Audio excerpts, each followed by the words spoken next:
What would you do if you received a message from your own number? What if that message knew things you never told anyone? Meet John, an ordinary man living an ordinary life. He wakes up every morning, heads to work, and spends his evenings relaxing at home. Nothing about his routine ever seemed out of the ordinary, until one night, something happened that would forever change his perception of reality. It started off simple enough. A message. But not just any message. This one came from a source that John couldn't explain. His own number. At first, he thought it was a glitch, or maybe some kind of joke. But as the messages kept coming, each one more eerie than the last, John realized he was in a situation he couldn't control. It was a quiet night, and John was winding down after a long day. He sat on his couch, scrolling through his phone, letting the peaceful evening lull him into a sense of security. Little did he know, his life was about to take a turn into the unimaginable. As he leaned back, his phone buzzed. A message. It was from his own number. At first, he thought it was a mistake, maybe a glitch or some strange notification. But as he opened the message, he felt a chill run down his spine. The text was simple, but it carried an eerie tone. What did it mean? Was someone playing a prank on him? Or was something much darker at play? Stay with me until the end to discover the terrifying truth. You're watching Veils of Night, where the darkest stories come to life. Suddenly, his phone buzzed. John glanced at the screen, expecting a regular notification, maybe an email or a social media update. But what he saw left him frozen. A notification. It was from his own number. At first, he thought it was a mistake, maybe a glitch in the system. But something about it felt off. His heart began to race. Could it be some kind of prank? Or was it something much darker? He hesitated for a moment, staring at the message, his own number. He opened it cautiously. The words on the screen were simple, almost too simple, but they made his blood run cold. There was no name, no introduction, just a short, cryptic sentence. I'm watching you. Confused, John stared at the screen, his mind racing for an explanation. Was it a prank? He thought. But who would go so far as to send a message from his own number? It didn't make sense. His own number. There was no way anyone could hack that, right?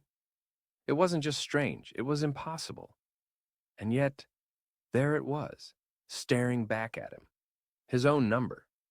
His stomach twisted into a knot. John shrugged it off, trying to convince himself it was just some random glitch in the system. Nothing to worry about? Maybe he was just tired, overthinking things. But deep down, something gnawed at him. There was no logical explanation, and that fact alone unsettled him. He tried to dismiss the unease, but little did he know. The mystery was just beginning, and the nightmare was far from over. At first, the messages seemed harmless, just random words, almost nonsensical. Strings of letters that didn't seem to make any sense at all. John thought maybe it was some sort of glitch or a strange prank. But then, they began to change. The words became more specific, more direct. Things only John would understand. Memories from his childhood, inside jokes with old friends, phrases he hadn't thought of in years. How did the sender know these things? Why were they using them against him? At first, the messages were strange, even cryptic but harmless. But soon they began to shift. The words became darker, more sinister, threatening phrases, unsettling details about his life, things that no one else could possibly know. John's unease quickly morphed into full-blown dread. His hands trembled as he stared at the screen, his heart racing. Who was behind these messages? What did they want from him? And why did it feel like they were getting closer with every word? The messages were no longer just strange or threatening. They were beginning to predict things that hadn't happened yet. John would hear footsteps echoing down the hallway, long before they actually reached his door. He'd freeze, his heart pounding in his chest, listening to the silence. And then the sound would come, exactly as the message had described. But that wasn't all. At times, he'd feel a cold breath on his neck, or the unmistakable sensation of someone standing just behind him. Yet, When he turned, the hallway was empty. It was as if the messages were guiding the terror that was slowly closing in on him. One night, the messages suddenly stopped. The constant buzzing of his phone grew silent, and for a brief moment, John felt a strange sense of relief. But the relief was short-lived.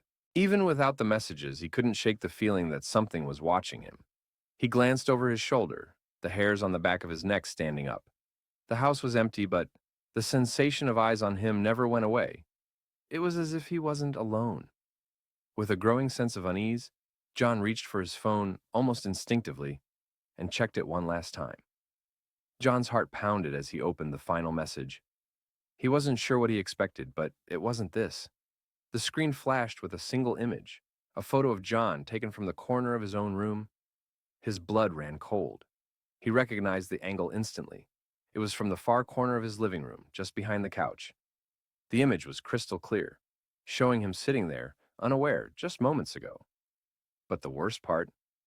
It was a photo he hadn't taken. It was taken from the shadows, without him ever noticing. John stared at the screen, his heart racing, as his eyes locked onto the text that followed. His hands were shaking as he read it, his mind struggling to process the cold, simple words, "I'm coming for you." His breath caught in his throat. It wasn't a question, a warning, or a joke. It was a promise. And it was clear. Whatever this was, it was no longer just watching him. It was coming for him. The feeling of being hunted consumed him. And for the first time, he realized there was no escape. John's fate remains unknown. Some say he was never seen again, as if he simply vanished off the face of the earth. No one knows for sure what happened to him. But the messages, they never stopped. People say that even after John's disappearance, the messages continued to haunt his phone. Messages that echoed with the same chilling words, "I'm coming for you." Some believe they were meant for someone else, or perhaps they were meant for anyone who dared to cross the line between reality and terror. Whatever the truth, one thing was certain. The presence behind the messages was still out there, waiting for its next victim. What would you do if you received a message from your own number? Let me know your thoughts in the comments below.